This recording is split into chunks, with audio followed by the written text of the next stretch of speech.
Morning. Welcome to What Up Sunday Morning, Phyllis and Lee. Phyllis, what the Bible verse for this morning? Isaiah 66, chapter 13, verse. As one whom mother comfort, so will I comfort you, and you shall be comfort in Jerusalem. Now, what does that mean to you? Well, it's God's word saying He promised of nurturing comfort that compares God's love to the soothing care of a mother. Phyllis, is there a difference between a mother's love and a father's love? Yes, I do feel like there is. What's the difference, in your opinion?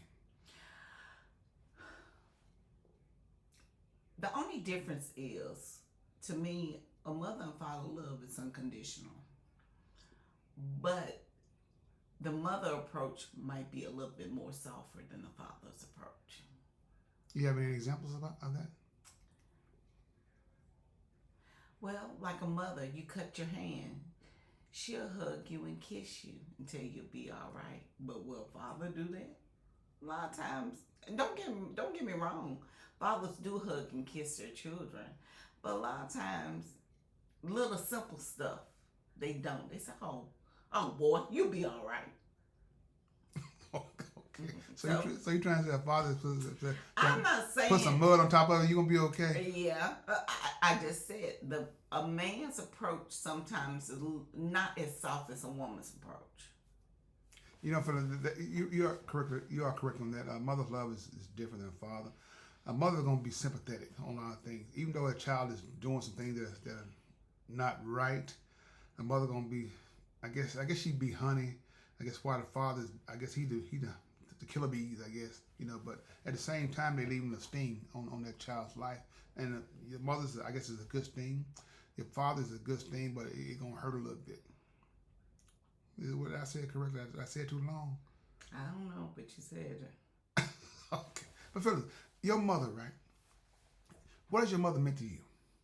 So what? What has your mother meant to you in your life, for your upbringing, for the foundation that she gave you? My mother, first of all, gave me, don't be scared to be yourself. She empowered me to have that strength, that love yourself. Because if you don't love yourself, no one else will love you. Regardless of how people say or what they say about you, because one thing about her, they're going to always talk, whether it be good or bad. So people are going to be opinionated anyway. So walk through this life, as long as you're doing the right thing, hold your head up. So, I'm sorry, go ahead, Phyllis. And good work ethic. Say you holding your head up. Your mother gave you that solid foundation, right? And you doing all the things she said you should do, right? And they still beating you down. What do you say then? Do you get discouraged? Do you stop doing the right thing? I'm not going to say you don't get discouraged, but I have always been taught continue to do the right thing. So, once you get over that little sting of being hurt by dealing with people of this world, get up, pull up your big girl, big boy drawers, and you go home and continue to do the right thing. You look at the ways of the world, right? The way things are going now, we have a corrupt system, and as a mother, what do you say to encourage the youth behind you that, hey, it's going to be okay? Prayer. Life would test your faith. The only difference in back then where it is now, the system always been corrupted. They just was a little bit more discreet about it back then versus now. Now they throwing it in our face and don't care what you say or think about it. But I do know this. When you come together collectively as one, you can overcome all the obstacles they'll put in your face. Phyllis, do you believe that God is ahead of all things, right? Yes. So why do you think God is allowing these things to happen? God, I go back to the test of your faith. God will test your faith, and trials and tribulation, the Bible speaks of that. God didn't say we weren't going to go through nothing. If everything was peaches and cream, would you be calling on God every time you look up? No, you wouldn't. So as a mother, Philip, how do you encourage me to say, son, stay on your path. It's going to be okay. And I said, Mama, I don't like what's happening, Mama. It's not right. It's not right. As a mother, how do you keep me from doing something stupid? Well, you only can control what you're able to control.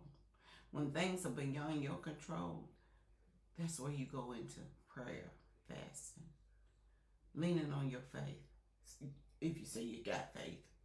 Because to me, when you don't remove yourself from the equation and allow God to do his work, that's when things mess up. But it doesn't say it doesn't come back around and fix itself. But it does. So, because sometimes you do need a bump in the head to make you think right or to do right. But fellas, as a man, fellas, we see things that are not just harming me, but harming our whole country. As a mother, how do you just? I know prayer changes things, but what if things don't change the way quick as I want them to change? Okay, going back to you. Self. That's what's wrong with us as people in the flesh. People think things should happen when they see fit. Papa God allowed things to happen when he see fit. We got to realize our time and God's time are totally different. We have to go through something in life in order for God to get us to the next phase of life. Because it's everything handed to us on a silver platter. We wouldn't call on God. We think everything's been done be based on our strength. But not realizing that our strength comes from God.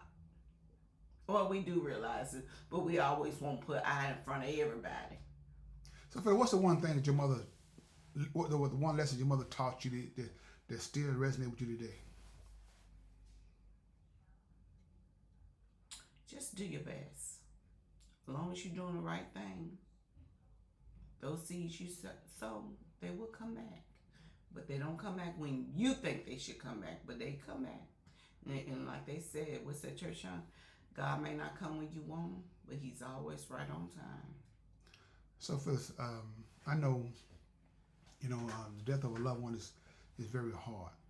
When you lost your mother, I know how you were for a couple of days. But you didn't carry it on for a long period of time. What gave you peace when losing your mother? The seed she sowed. I was blessed to have a lot of older siblings, and one in particular. She was here doing the works that a lot of times my mother, as being a mother that was older, because you got to think my mother had my twin and I when she was an older person. Therefore, some of my older siblings would step into place. So, therefore, the things that they did never missed a beat. Even when the sister who helped raise me and my twin, when she went on to be with the Lord, even with dealing with her husband and her children, he would say, babe is gone, but she's still here. So that's why when people sow seeds, they sow seeds in various ways. Through their spouses, through their children, through the love of just having family. And I thank God for family. So, Phyllis, can you get listeners and viewers something to carry the rest of the week? Mother's Day is not just one day out of the year. Mother's Day should be every day for everybody. Because one thing I do know, you only have one mother. And you need to appreciate her while she's living. That it? That's it. I want to thank y'all for listening to What If Sunday Morning Phyllis and Lee. We want y'all to know, hey, Mother's Day is every day. So enjoy your mother. Give her the flowers that she deserves. Her flower is you. Give her you. Spend time with your mother. And have a blessed day. Stay blessed.